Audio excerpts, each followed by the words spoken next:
This KFAN podcast is sponsored by Builders and Remodelers, exclusive Twin Cities provider of Elements Windows. Get the highest quality windows at unmatchable value. Visit buildersandremodelers.com for more details. And just in case you missed it, it's the top 5 sports talkers of the day. Now, it's time for Dan Barrero's Top 5 at 5. Brought to you by Gutter Helmet of Minnesota. Never clean your gutters again. Learn more at gutterhelmetmn.com.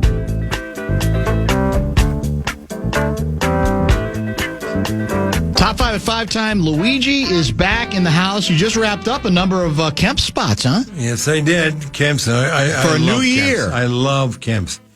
I love their ice cream. I love their How did you do? Tops. Oh, you got them all done on the first take? No, today it took me a long time. The longest it's ever taken me. Usually it is one take. What the hell's that all about? My tongue got all tight. Well, that'll happen. I think I ate too much at lunch. That's it. We put a Did you eat at your 23. place? Yeah, we have. What do you got going? You got any new specials? Yes, we do. Spaghetti and meatballs is flatly out of this world. Whoa. I had my son-in-law, Tino Terry, come in and I saw that with the post. sauce and all that. Yeah. I'm telling you, I can't get enough of it. Then the wedge salad is great. The macadamia nut chicken is good. We got a number of different things and different drinks, and I'm lucky I got out of there. How many containers of top to tater do you need for a nanny family compound? Good question. 4th of July week. 23. Yeah. 23. Naturally, It's yeah. just a number for everything. Not surprising. That at all. makes sense. All right, let's get some top 5 stuff going. There's plenty of hockey to discuss. Yeah, there's not a ton to get to. The Wolves have another preseason game tonight against the Indiana Pacers. It's the preseason home opener. We're all happy for them, so people can go watch that. Here's what I wanted to get to, though. This is kind of interesting. Remember Bill Belichick? Kinda. Sorta. He's the football coach at the University of North Carolina. Well, this whole thing, he comes in, the AD's wearing the hoodie. They've got balloons everywhere. He's got his old GM from New England, Mike Lombardi, as his new GM at North Carolina. They're doing media appearances. He was just on the field doing game day stuff, flipping crap to Nick Saban. It was like Louis and Mace last week with the crosstalk, just BSing with each other. Well, part of the big unveiling for Belichick was going to be this Inside Carolina Hulu special.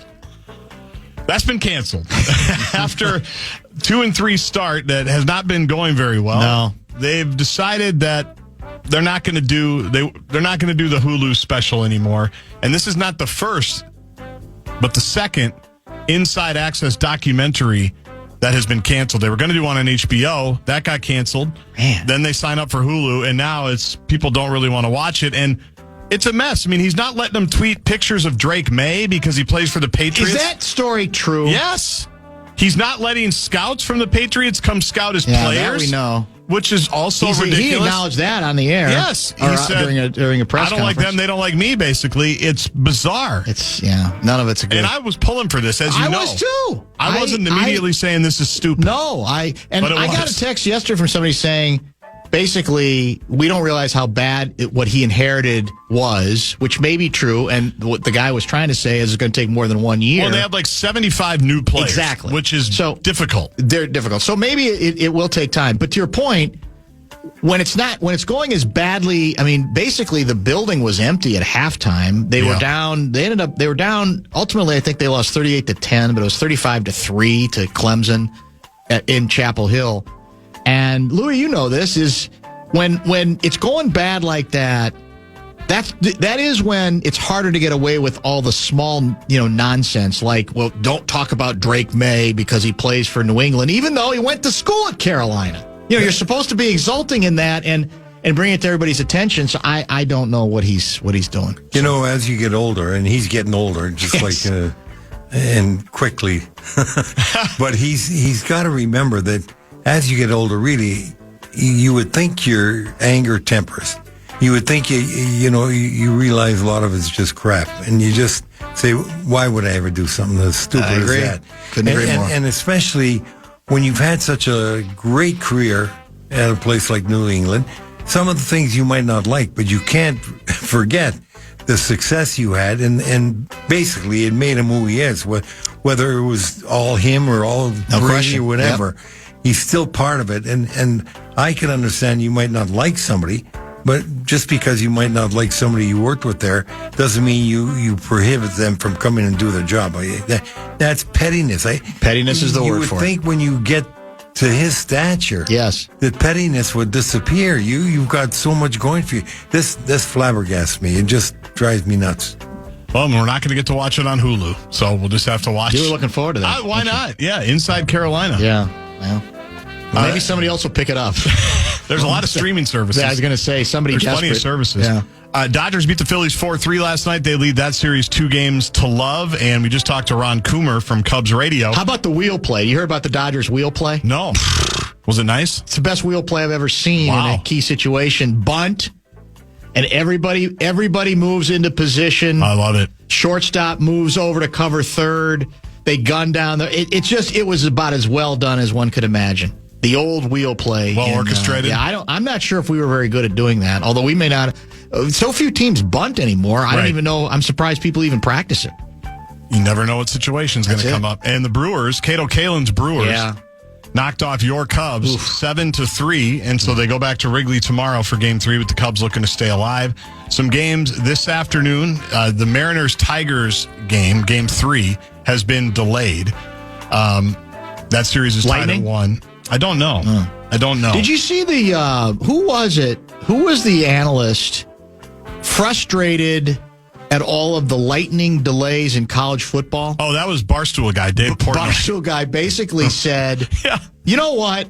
Roll the dice. We should stop with these ridiculous delays, because if you have to clear the stadium, you could be walking basically back to your car and you still get struck by lightning. He just basically said, look, here's what you have to look at. If you get struck by lightning, it's just not your day. That's exactly what he said. Exactly, but you have to accept it. Yeah. So that was a new position on. But he's right. If they're walking out, they get that's hit. true too. Yeah, you're right.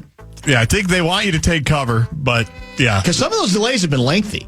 I mean, they go on for hours. I've been a part of a couple college games. Yeah, because the rule is every lightning strike resets the 30-minute clock. Oh, is that right? So you could go, and if it's within like 8 to 10 miles, so it could be in Arden Hills. And there's lightning and you can't play. It does. We've had a couple really lengthy ones. Yeah, his colleagues, when he said that, yes, they all Fox Barstool marriage, that's that in a nutshell. They didn't know what to say. Yes, correct. That was ridiculous. Blue Jays Yankees tonight, by the way. Blue Jays lead that series 2-0. Fan and 2 men and a junk truck. Want to give you a shot to win bonus bucks. It is our national cash contest. Final keyword of the evening is Bills. Go to KFAN.com and enter the keyword Bills. All right, we got Louis for the hour. Questions coming in fast and furious. A lot of them are dealing with what we started this program with, the Connor McDavid extension, which did stand out for all the obvious reasons, at $12 million a year for 2 years. We'll get Louis' view on that. Lots to get to regarding Minnesota Wild injuries. And the NHL season is upon us. Louis reminding us that we got a game already on ESPN because opening night, it's triple header night as well. So all of that and more with our guy Luigi next.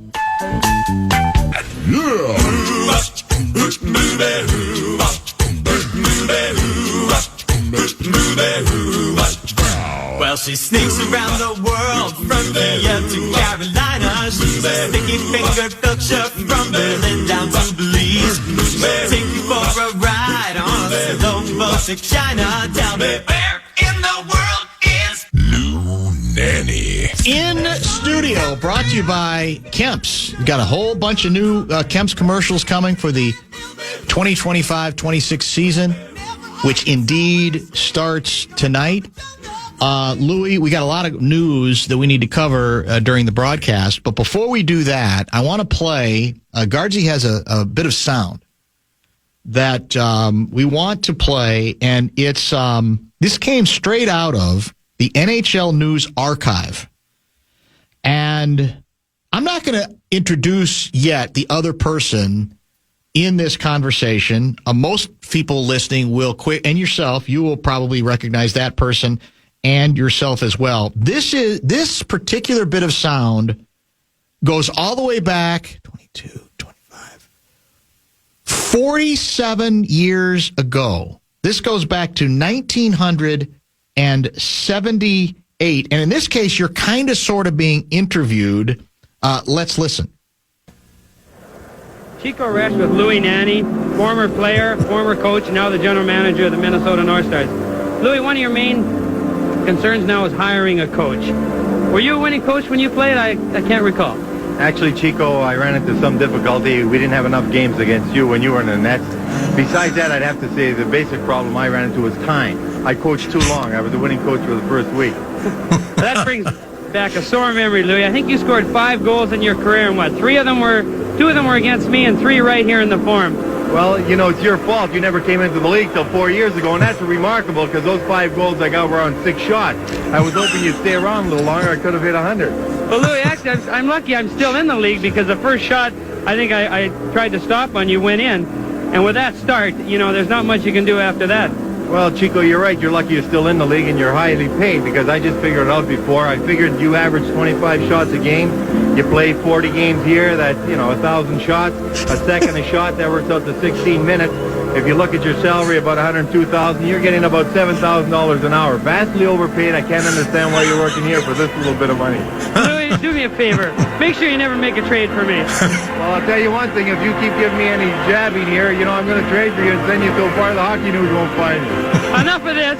We'll get back to something important, and now back to Dan. You can fade it out. There is actually more to it where he ended the interview too soon, and there's this silence. And then and the other individual we should mention, you know who it is, former Islanders goaltender Chico Resch.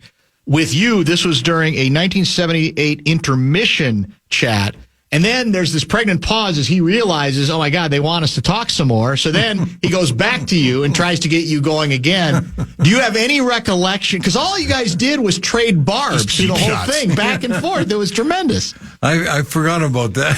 That's a long time ago. Yes. In fact, I had just taken over the team in February, and that was Stanley Cup playoffs because right. Montreal Forum. That's it. It was in the Forum. You're exactly right.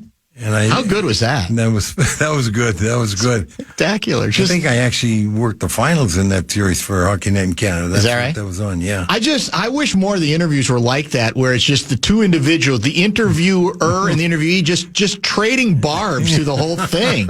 It'd be better than most of the interviews. You're right, yeah. It'd be a lot more fun. Oh, that was good stuff. Chico's still living up around Crosby, Arrington. Is that right? I believe so, yeah. Oh, no kidding. Yeah. Well, yeah. Interesting. Great guy. Yeah. Just a great guy. Questions for Louis, Bradshaw, and Brian. KFAN text line is open at 64686. In fact, let me refresh because I know we got a lot of new ones that are coming in as well. So we started the program with the news that I think broke yesterday on McDavid. And he ends up doing, at least for now, 2 years, $12 million a year, which is not quite as much money as the Wild had to pay Kaprizov. So there were some hockey people who predicted it, but I still was pretty shocked. And given, like I said, the timing of what the Wild had to do on Kaprizov, it was rather jolting to see. So what did you make of the McDavid decision? Well, there's a lot of things when you look at it that you can't compare apples to apples and apples to oranges. First and foremost, McDavid's younger. Not by much, 4 months. Yeah, but secondly, he's the guy that runs the Edmonton Oilers was his agent. He's now CEO of the Edmonton Oilers. Interesting. So you're going to get a good deal. So he just took over, I think, the team last year. So there was no doubt that, something was working out favorably. Secondly, and the key to the whole thing is it's 2 years. Right, yes. Rather than 8. And so he knows that if he doesn't win a Stanley Cup and like where he's at it's going to be 3 years because this year he gets, he plays on his contract. So in 3 years, so it's actually 3 years. Yeah, right. He's going to go where he wants to go. And by 3 years, the cap's going to be at least 105, 110 million rather than 84 million or whatever it is now. So he's going to be able to get in the 20s. He's going to get 20-some million rather than 20 million. He could have maxed out at 20 million right now. Basically 19-1, I think. Could he 19-1 he could have maxed out at. But he could have done 19-1 each of the next 2 years too, right? They weren't going to take that. They wouldn't. No. That's why the Wild didn't offer Kaprizov a short term. If Kaprizov would have taken $12 million for 2 years, they might have taken. Even then, they don't want to risk it. Well, a lot of people have told me he did this because this is his way of challenging the team, the franchise. That's what it is. To make other moves. That's what I'm saying. If he doesn't, if he doesn't win a cup in, in 3 years, because he's got the 1 year from this year before that kicks in. If he doesn't, then he's going to be gone somewhere. He'll be gone to like Toronto Maple Leafs, for instance. You know, he's from there. You know how much they'll pay him maximum, whatever maximum is, and there'll be a lot of teams that pay him maximum. So if maximum at that time is 24 million, 25 million, when you look at 6 years where you're making, you know, right now he's underpaid by say 7 million. So he's underpaid for 2 years by 7 million. He's 14 million. He's underpaid. Yeah, but it's helpful to the team. Yeah, it's definitely. But their team's already good. They're close. That's true. I mean, they've had the finals the last 2 years. So he's looking that he's going to be able to make it up pretty close. And what he gets from that is he's close. He's right knocking on the door for 2 years. Are we going to be able to jump over the hurdle? So when I think it's the tweet I saw was I think from Pierre LeBrun when he writes 97 could have signed for the max, wants to win, extends for the same 12.5 million AAV of his expiring deal. You don't agree with him? I mean, he's making it sound like he is making a sacrifice. Oh, he is making a sacrifice. He is making because why couldn't we convince Kaprizov to make a little bit more of a sacrifice? McDavid's from Canada and Kaprizov's from Russia. I think that has something to do with it, you think? Yeah. And McDavid's agent, as I said, was his boss now. And I'm telling you, I think Kaprizov took less than he wanted, and it was his decision, or less than the agent wanted. He could have pushed him, and he would have won that one by pushing him. But I think Kaprizov's no, that's enough. Let's get it done. Kaprizov was born on April 26, 1997. Gaardsy, will you write that down? April 26th, 1997. That's the Kaprizov birth date. Connor McDavid birthday, let me look that up, is January 13, 1997. So actually, I guess that would make McDavid a little older, like 3 or 4 months. But you know what? But very close. Those kids must have played together. I know. I saw Kaprizov play in the World Juniors on TV. I know McDavid played. I just wondered, they might have been in the same tournament. And if they were, do you realize Kaprizov led the tournament in goal scoring? Really? Yeah. Well, there you go. Well, I hope they probably were in the same tournament. I hope he takes us to the Cup Finals. It'd be nice to get to the finals, Louis. It'd be nice to get to the conference. It'd be nice to win a round. Yeah, that's what I'm saying. Let's start with that first. Okay, but we already got a bunch of injuries now. What is going on? I don't know. And that's the underlying question all the time. Is the team going to stay away from injuries? Because that's so important. When you look at all these teams, injuries are tough to withstand, you know, and especially the Wild. They've had so many lately, and we're starting off with guys on the injured list, which is tough. You got Zuccarello's maybe going to be out 2 months. You got Brodin just coming back. You got Sturm out. I mean, it's amazing. It's just amazing to me. Was it Sturm's a back issue, I think, correct? Which scares me a little bit. Yeah. That's what they're reporting. Yeah. So was it? Do you think it was risky at all bringing him back, given that history? Well, if he's got a back history, it's always risky with a back. Back's the worst injury. I can tell you. Because they can be have anything chronic, you want, right? But when it's chronic, it's really tough. You know, you think you can get by with it, but you can't. You're never comfortable.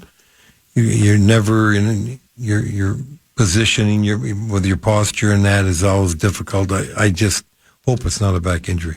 Gustafsson signs a 5-year, $34 million contract extension. You okay with that? Too much? What is that? And what does that mean for the phenom, for the kid? Well, it's not too much for goaltenders that are in the league after 4 or 5 years and playing pretty well. And Gustafsson, unless something happens, he's going to be the major guy. He's going to have to play 50, 55 games, I would say at least.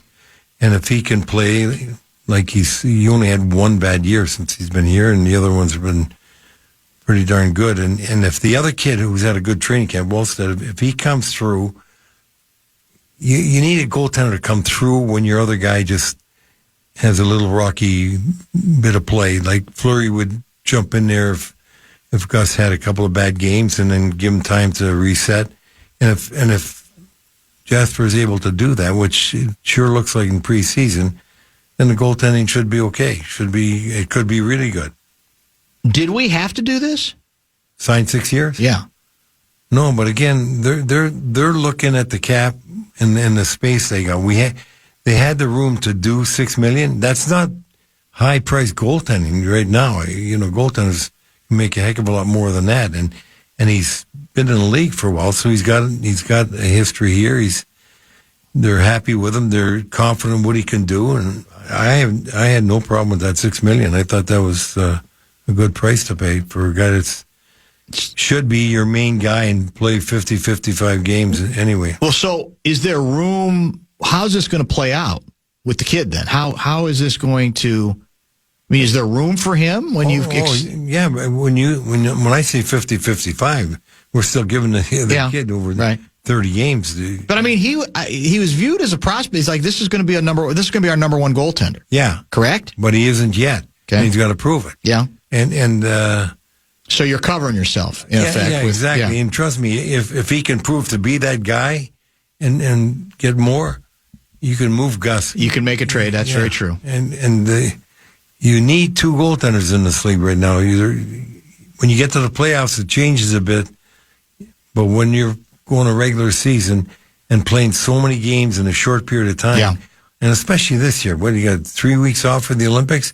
These games are really back to back so many times, and you got to give your goaltender a rest in some of these. Where's the where is it? Where's the Winter Olympics? Milan's the final. Milan. Yeah. Okay. It's actually. Are you going? No, I was thinking about it, but I've been there enough times. No, you've never not gone. Yeah, this time I'm going to stay at home and just watch on TV. It's in Italy, isn't it? I know. I just was in Italy, and I'm going to go back next year, but I don't want to go back just to watch hockey. I'm stunned. I've been enough times. Yeah. Yeah, you have probably been there a while. But you'll have the World Juniors hangover. I like Milan. I really enjoy Milan. One time I was there, I was staying in a hotel, and my wife and I were looking at all these beautiful women going by. She said, "What's going on?" I said, "You know what? Milan's essentially the second fashion place in the world. It's Paris, and then Milan, then you go to New York, and that was the fashion show. The World Fashion Show was going on, and it's a beautiful city. And this is the funniest thing ever happened. One year, like I said, I've been there a number of times to Milan, but one year when I took my family to Italy, and we then dispersed after the week where I had set up for them down by Siena and Suvicili. And then some of us went to different places. Well, my wife and I and our youngest son, Marty, and in fact, maybe all the kids, we all met back there and by the Duomo in the plaza. Right. And then my grandson, Tyler, was 6 years old. And in the plaza was this old guy, probably my age, probably in his mid-80s, and he's feeding the pigeons. And he's got a big basket of food for the pigeons, and he threw it on the floor. And Tyler's running around trying to catch the pigeon. He can't catch a pigeon. So all of a sudden, the old guy was real nice, and he hands Tyler a handful of seed. And Tyler throws them all up in the air, and they land right in this guy's head. And I'm telling you, there must have been 20 pigeons dive-bombed this guy's head. Oh, my God. To eat. Yeah. Is that right? I'm telling you, it's the last time that guy ever gave anybody any food to feed the pigeons. So Milan, Cortina, Cortina, the U.S. won the silver medal there in '56. Mariucci was a coach. Oh, is that right? Okay. Beautiful town. It's in the Dolomites. Oh, that's got to be, it's beautiful. Postcard but that's going to be all the skiing. Gotcha. The hockey's going to be down in Milan. So, the Dolomites, that would have made I didn't even know they could have the event if you didn't attend it. I'm confused. I never thought. Would this be the first one you missed? There's still time. No, You did miss a couple? Yeah, I missed, others. I've been to a number of them, but you get to the point, I'm not going to leave Florida. Go there and just back and forth to a game when I can get it on TV and enjoy. So you hanging with Mace. Here's your first wild question. This comes from 507 guy. Louis, I think Rossi scores 40 if they let him play with Kaprizov all year. What do you think? He's capable of it. 507, you're down in Rochester. That's pretty good. But he can. Rossi, if he gets in the 30s, I'm still going to be very happy because that's a lot of production. And as you know, you're not always going to be playing with Kaprizov. Heinz moves those lines around. So, but he's a guy you can depend on. history is something you always should look at. And Rossi led the juniors in scoring, so you always know he's got the capability to be a big scorer. Another text, do you think the Wild would pursue McDavid in 3 years at $21 million a year with the higher cap? That's Tim from Northfield. I would assume that's wishful thinking. Yeah, it is. And if McDavid has his druthers and the Maple Leafs are still really capable of winning, and he's able to go there and they can fit him in without losing the whole team, he'll be going to Toronto. So this is opening night. Looks like a good game. Florida and Blackhawks 2-2 about midway through the second period. Yeah, but Florida's out shooting them 21-6. Oh, is that right? Yeah. Dominant? Yeah. Are the Blackhawks ever going to make a move? I mean, are they primed to make a big? Not primed to make a big yet. one, but they're getting a good base of young guys. They are getting, yeah. And it's good that the Gophers have two guys there from their team last year. Oh, that's Sam right. Renzel in defense, who's really going to be.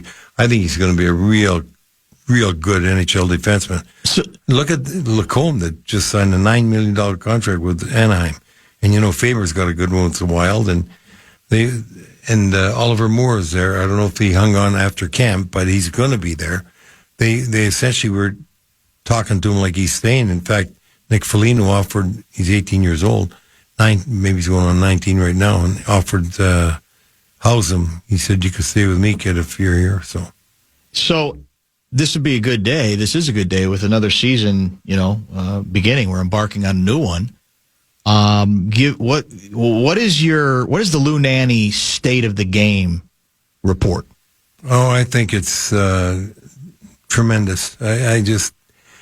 I'm so impressed by how the growth of the league has just continued to get bigger and bigger every year, and markets that weren't so good.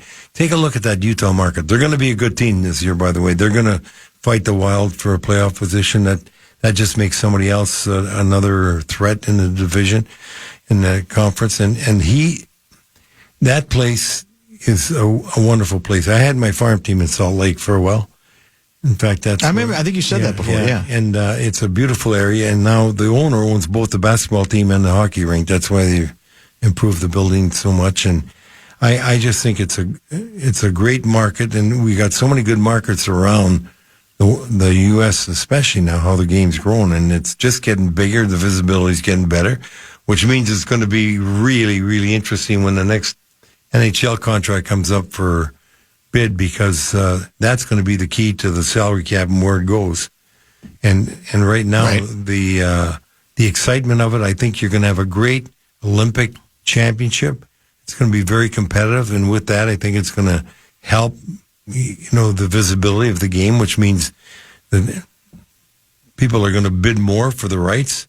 So the salary cap's going up. They've got it, and Bedman's done an unbelievable job. I'll tell you that. From where they. How long has he been commissioner now? 1993. So 1993. It's a good run. Yes, it is. Owner still love him? In fact, I could tell you this, Craig. Probably Leopold at the annual meeting last year, and it was down in at the what was the name of it? The hotel was in just south of Manalapan, where probably a Ramada Inn kind of a place. Yeah. It used to be at Four Seasons. Anyway, I think Greg told some of the writers that, Gary's going to retire. He's talking about retiring, so it came out as a big story, and Gary hadn't said anything yet. Is that right? Yeah, it did. Yeah.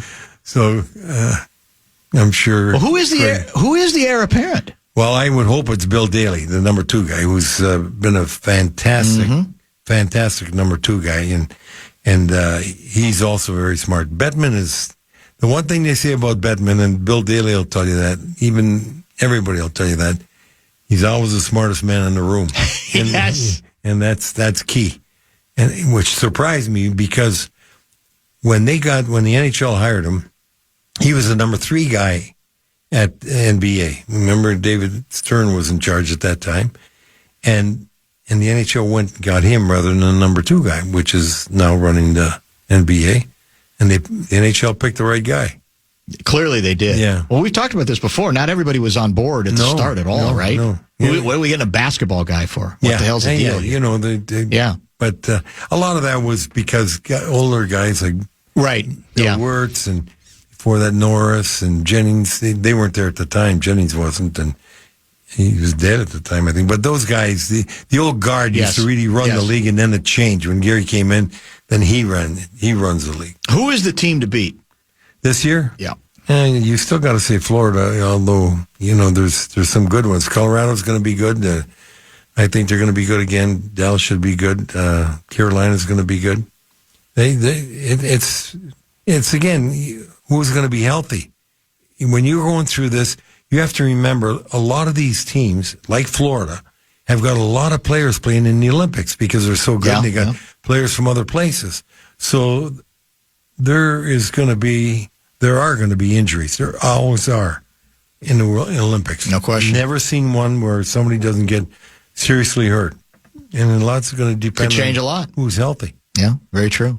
Let's do this. Let's get one more pause in. We got time for Louis to hang to the top of the 6 o'clock hour. A lot of good texts are coming in.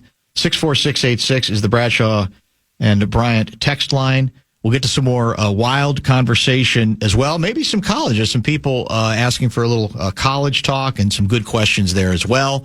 We'll continue. Brought to you by our good friends at Kemp's. Louis, back in a minute. Fan.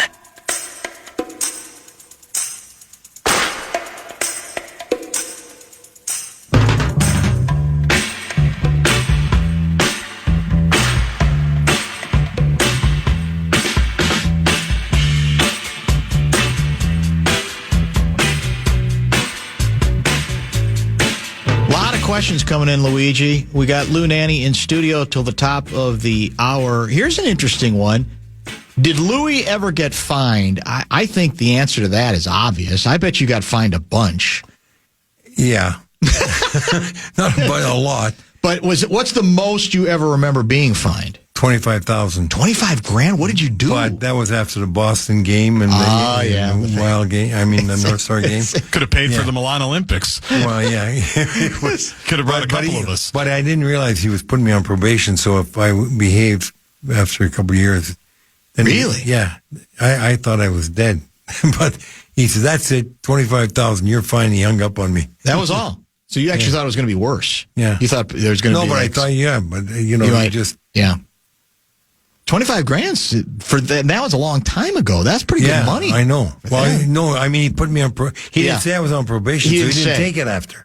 Oh, I see. He basically said, "If you act up again, then I'll have the reason to take the 25." He didn't say that. No. Okay. He just said, "That's it. You're fined 25," because he wanted Sonmore and I to appear in front of him the following day. I see. I said, "Good, and you make sure Boston's got Sinden and Cheevers in there.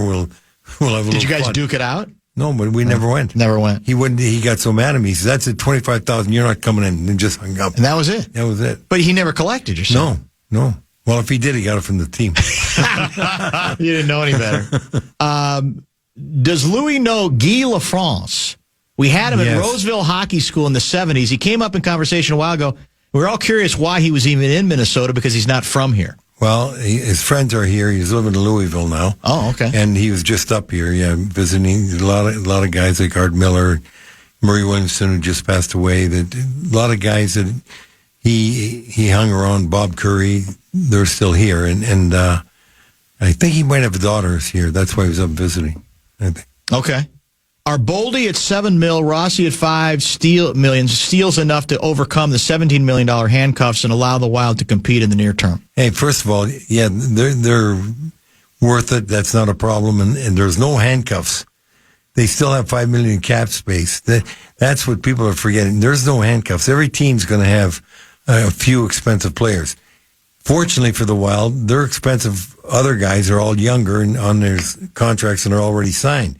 So they're not like Dreisaitl's getting $12 million and Bouchard's probably getting 10 or 12 on Edmonton. So it's something if you were going to pay McDavid 17.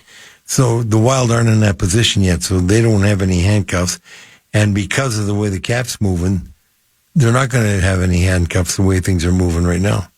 Ray checking in from beautiful downtown Hopkins. Well, I don't know if it was beautiful downtown, but it is Hopkins, he says. How long was training camp when you were GM? Seems like the Wild were in camp for about 2 days, then exhibition games, then regular season. how can Wild management even, legitimately evaluate players given the short window? Well, that's a good point. We were in camp, I think it was 26, 27 days. Wow. We played 12 exhibition games. 12? 12, yeah. And we used to get one off. We'd basically have one off, but we went for camp for a long time. We'd report around September 5th. It seemed like we were in camp all September, and then get October, the season would start. So, when you played 12 preseason games, did you guys play them all? Was it was there Usually load play management 11. then? Usually play 11. Really? No load management.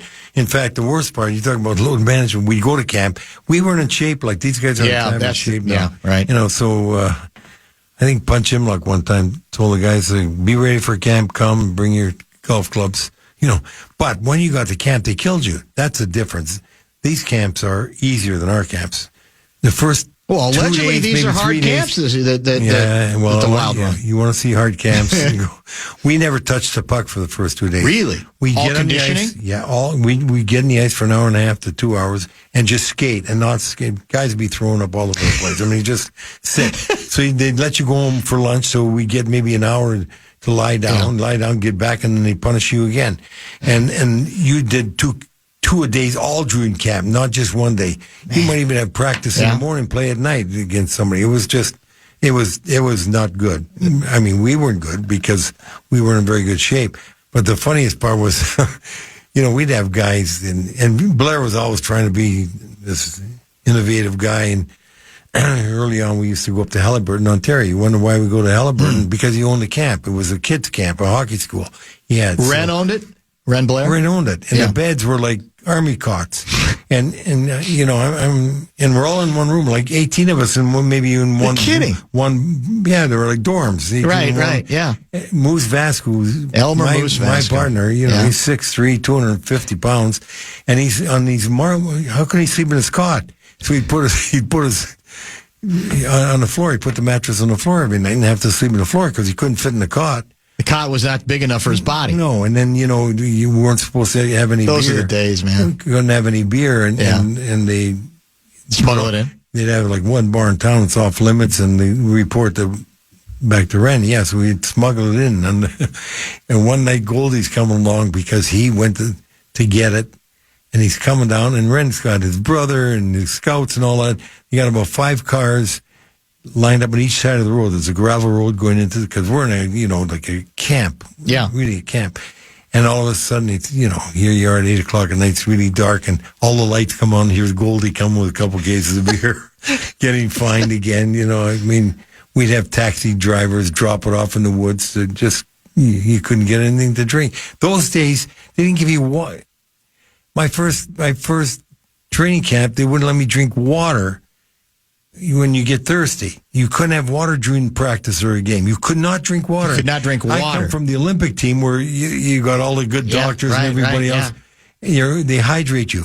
And I went to get some water, and Jack Gordon said, "What are you doing?" I said, "I got to get some water." You don't drink water during practice, so you couldn't drink water. Oh, my God. Think about it. Oh, my God. It was just so different. That's a long time ago. What was the percentage then of teammates that smoked? I'd say 60, 70%. That's what I thought it would be. In the locker room during the game. I mean, finally, the North Stars, we were smart because we had a big room. The second room we had, nowadays you got all the gyms in there. We used to have a pool table, ping pong table. We didn't have any weights or anything. And that's where the guys used to have to, after a while, we told them they had to go smoke. Now. Yeah. They got to go smoke in the back room. They can't smoke around us. That's too good. That was just the way. That was it. Wasn't even any thought about it, right? No, that was your backup goaltender was the trainer. Yeah. And a lot of times, like Lefty Wilson in Detroit played a lot of games because there was one goaltender per team. Were you ever a heater guy? I don't remember. Smoker? Would you ever? No. You never? Yeah. Well, I'll take a cigar now, but I know. Yeah, I never but not smoked. you were not. Yeah, No, because it was very ordinary back. Oh, in the day. yeah, Well, the definitely. pitchers. I mean, baseball players. You go into clubhouses and all the time. Yeah. Gump on the plane smoked like a Trojan. I mean, he was so nervous. He just he's always had a cigarette in his hand. Somebody wants to know whether there were ashtrays on the benches. So probably were. No, right? no.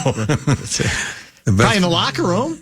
Had to be ashtrays, right? No, they put. What they do? In a cup. Okay, just put it on the cup. Yeah, they couldn't be that. Yeah. Well, somebody's saying, once upon a time, there were coaches who said water is for the weak. Yeah, right. It really is true. That was the thinking. Then was we want to toughen you, but smoke them if you got them. Yeah. Yeah, I mean, Blair. It's insane when you think about it. Well, you imagine Blair on the ice. Here we're playing in Montreal one night, and they're all over us. And he turns around facing the crowd behind the bench with the glass and puts his hands up in the glass and he says, "Just tell me when they score. Just tell me when they score." Are you kidding me? Oh, that's just too good. Those are the days. And by the way, how many back in the day when you said players didn't work out in the off season, they had to get in shape for the first couple weeks of training camp. How many of them had other jobs? Because then the money wasn't that lucrative. So a lot of them. That was a lot of it. Was I'm working another job. I don't have time. I can't afford a full-time trainer, and I can't train because I got another job. Well, I was a unique guy because I did work out in the summer, but I had another job for 10 years. I always thought that I was only going to play 3 years and quit and go back to work. So I never wanted to not work. So I signed that first contract. It was, as I said, it was a personal service contract. And it gave the North Stars the right to sell me to any company, and I had to go sell for them. And the North Stars kept the money. So they did that for the first 3 years. And then when I worked on my own, then the next 7 years, and I got paid. You were always ahead. You were always one step ahead. Even had to be. I mean, it's unbelievable. Even when you were wearing those beautiful plaid blazers.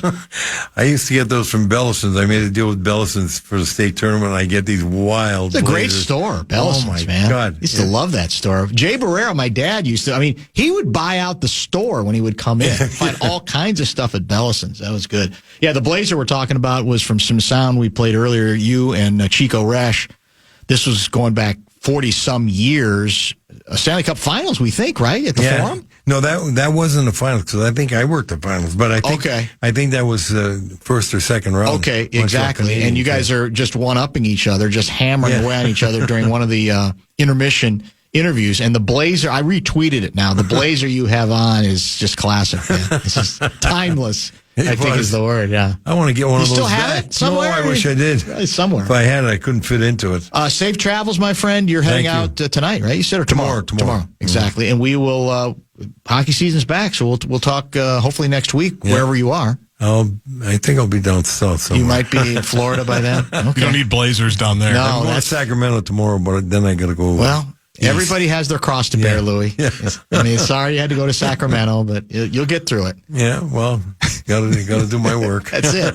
Thanks, Luigi. Thanks. Nice to be with you. Brought to you by Kemp's, as always, for another big year, Luigi. Come back, full half hour yet to come. Don't go.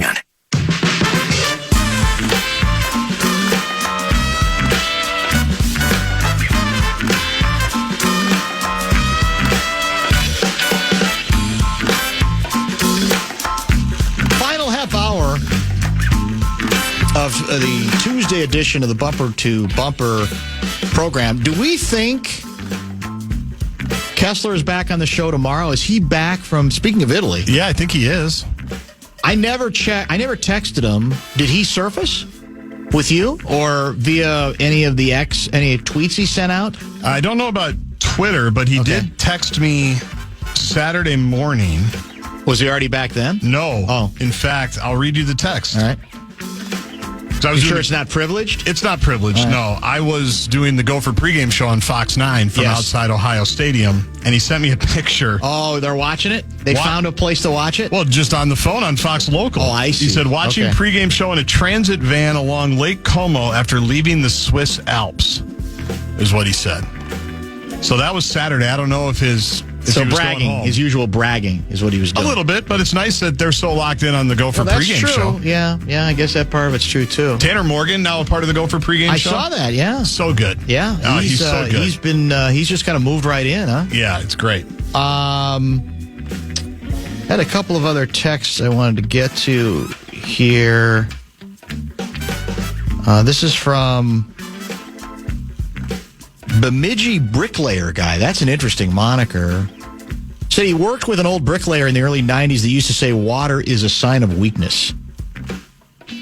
I came from the Middle East and we drank a gallon a day. That's Bemidji Bricklayer Guy. Yeah, it was. I mean, how do you say it? It sounds preposterous now and, criminal, right? It sounds uncivilized. But it was a different time. Yes. And we were stupid, or people. It was all in the name of toughness. It was. And I think we've learned there's still an effective way to try to bring out the toughness in all of us without depriving us of water.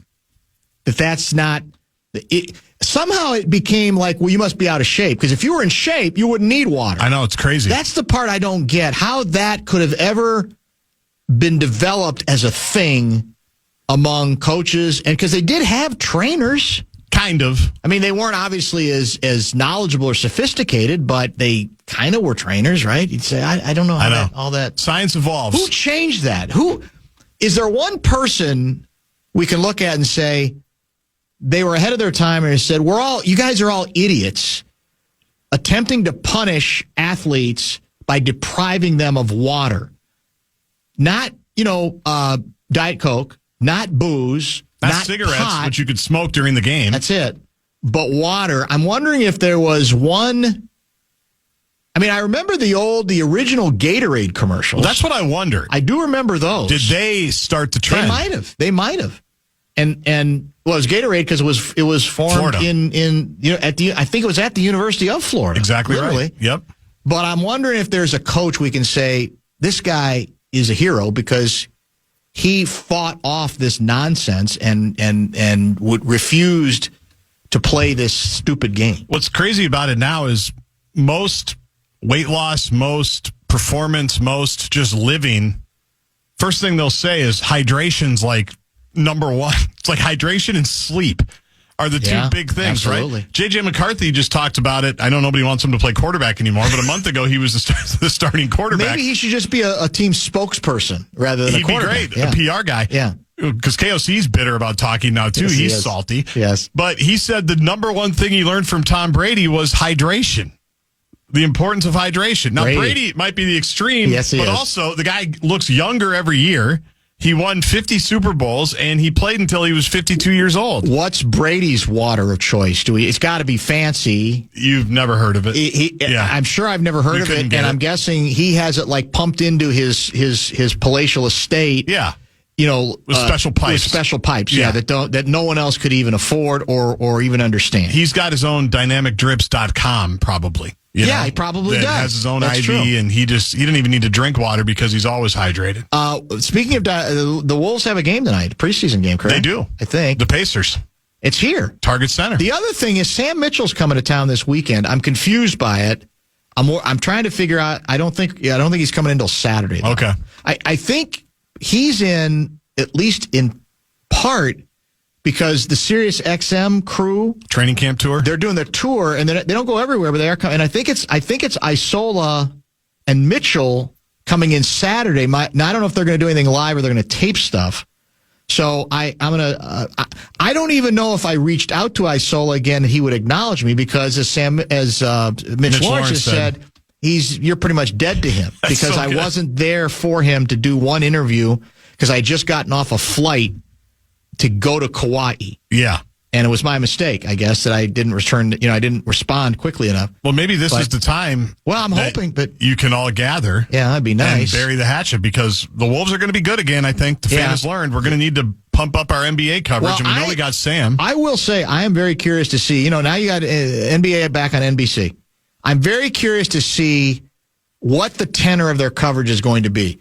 Because what I sense is they want to kind of be the anti-ESPN.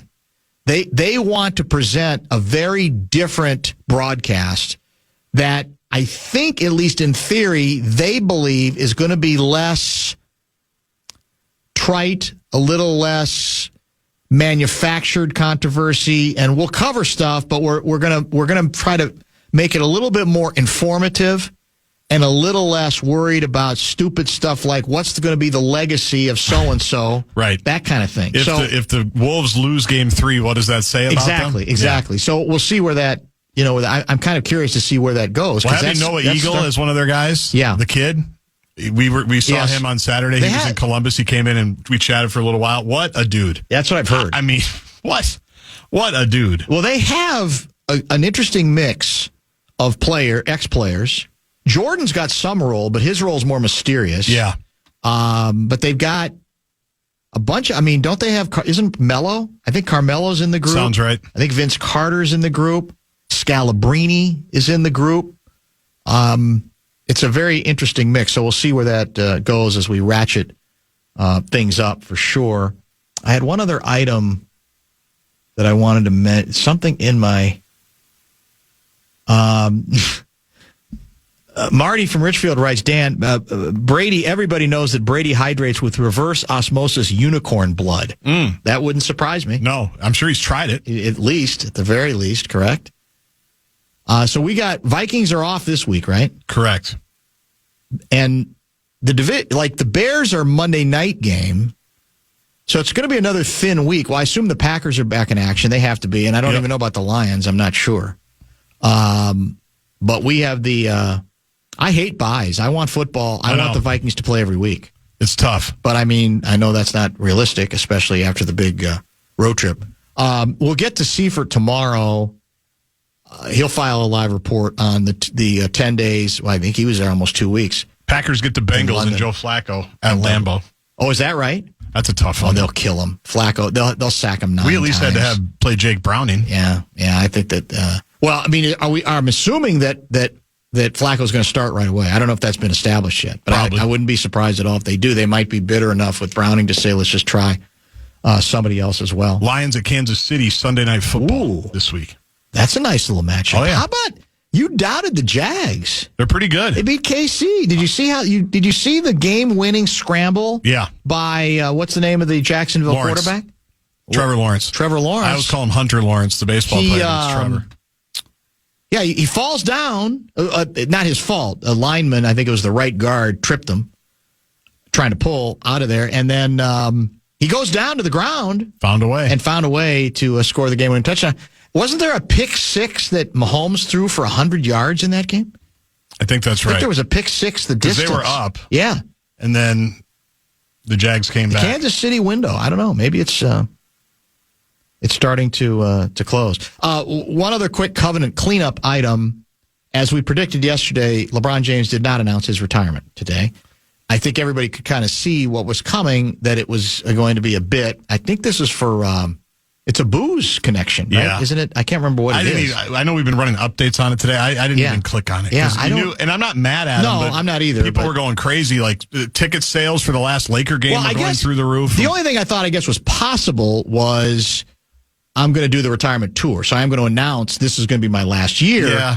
But it looked pretty clear. I think most people saw through it right away and it said this is going to be the bit. It's going to be something commercial, which is what it was. He'll definitely do the tour, though, right? I would be shocked if he doesn't. And I'm not ripping him. Everybody likes their attention shocked differently. If he doesn't, yeah. But he definitely likes the spotlight, right? Yeah. I don't see him just fading away. No. In really unassuming fashion, I don't think that's likely at all. Maybe I'll save my WNBA item because it's likely to get Lynx fans going again. So maybe I'll save it for tomorrow. Let's come back, wrap things up, remind you what you missed. Very busy program today. Very eclectic toy department show as well. We'll give you details and set you up for tomorrow next. Show Wrap is presented by American Pressure, commercial-grade pressure washer since 1975. It's the Bumper to Bumper Show Wrap. I want to thank our outstanding array of guests today. That includes Adam Thielen, who joined at 3:30. Coom Dog, Ron Coomer, at 4:30. Luigi in studio for the usual fun with him. That was between, well, he was with us really the entire 5 o'clock hour, between 5 and 6 o'clock. Did he tell you where he was going from here, by the way? He did. On his way to, I don't know, is this the grand reopening or has it already been opened a little for a while of Chi-Chi's? Yes, it's been the rebranding of Chi-Chi's. They did a soft opening over the weekend, and now I think it's open. Yeah. And so, the Rojo at West End is now become Chi-Chi's. Chi-Chi's. That's exactly it. So we'll see how that's an interesting. And they are affiliated with Tavern 23. That's true. So there's a relationship there. There is a connection there, too. So I'm sure he's getting the fried ice cream. Fan on Demand tonight after we're done, and then it's Dan Patrick night. Tomorrow's show is chock full. Kessler, Gaardsy says, is back. He'll I'm file guessing a live report from on his trip to Italy. See how many fights he got into. Seifert will give us a live report, I hope in studio, but either way, on his trip to Dublin and London. He got back yesterday. Okay. And then Mace in your face, I'm assuming from Fargo again. Exactly right. 4 to 5. Is that confirmed? It's confirmed. He texted me on Sunday. Okay, fair enough. He's become Fargo guy, 100%. Finish with this text. I'm not supposed to tell people it's like Fight Club, so don't save my number. But I completed the USMC Infantry Officer course in 2010 in Quantico, Virginia. We had one field exercise that was deliberate about denying us water and chow. It was called Human Factors FEX. It was fun. We'd call for resupply. We get either 1/4 or what we requested or nothing, or 2 days late. Great time. It's all about understanding in combat. We cannot get all the things we need in time. That I get. Of course. Under those conditions, I understand that you may have to test the individual so that they are better prepared for, not having access to simple things like water. I'd like to think it's a little different. However, on a football field, correct? Very different? Extremely different. Yeah. At all levels, I would certainly hope. You give my Hoosiers any shot? They have Oregon. The original spread, the spread's moved from 10 to 7, 7.5. I haven't seen Oregon enough. Yeah, they're good. I think they're legit. So that's there too, right? It's there. That's a factor. It's a 2:30 game. Yeah. And a big one for the Hoosiers for all the obvious reasons. They played, they got handled in two significant games against significant opponents last year, right? Ohio State during the season, and then obviously Notre Dame, right, in the playoff game. So you could argue, need it. Even though they certainly took care of business against Illinois, dominated them. But Oregon's good. They're a cut above. You got homecoming, right? Is that 11 against Purdue? 11? No, it's a night 6:30. game. The night game. Yeah. A lot of Gophers coming back for that one? The players, yeah. I mean, players? There's like 200. Seriously? Is the number, yeah. 200. I can't tell you how many texts I had or tweets from people when the Gophers went up 3-0 saying, better get ready. You're going to be on the air at 5 a.m. And I tried to say calm down a little bit. But it was a great first drive. They were ready. It was clinical. And then Lindsey's out there conducting. Yeah, he was. Yeah, almost had a touchdown. They get him to punt in the first drive. Yeah, and I'll be self-deprecating because all day I'm like, I just have this weird feeling they're going to play well. And then Penn State's losing to UCLA, and all this crazy stuff is happening. We're watching the 2:30 window. I'm like, I just have a feeling they're going to play well.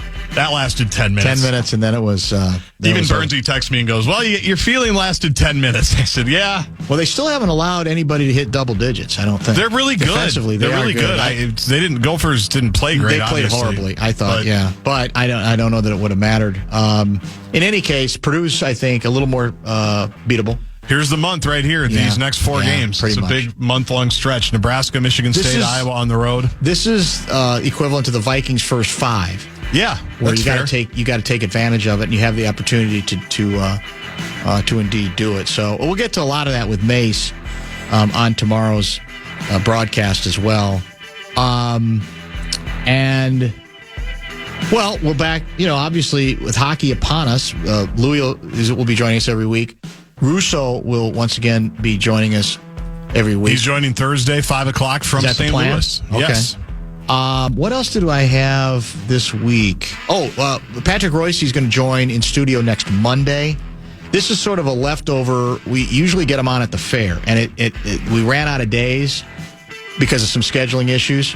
So he's going to stop by between 4 and 5 on Monday. His name came up when we chatted with Ron Coomer, and as I said, I don't remember the date, but it's coming. His 80th birthday.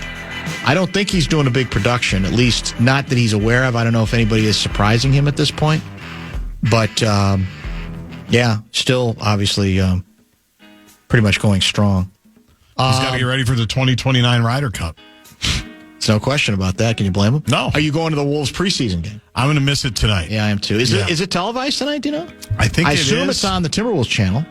Yes. Not on the Fan, but on the Timberwolves channel tonight? Yeah, I think so. Let me double check. Okay. I would hope. Would think. I think McDaniel's the only guy not playing tonight. Correct. Personal among reasons. main guys, yeah.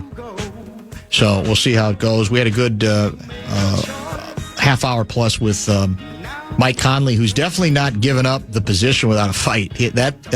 By the way, I'm ready very for clear. it. So I'm buying Conley stock. What he said, what everybody, if you're going to play him, you got to let him have the ball more. That's the issue. That's what makes this challenging. Because if you just have him sitting in the corner, that's really not getting anything out of what he has left. Thanks for watching. Thank you indeed for listening, and we will talk to you tomorrow at 3.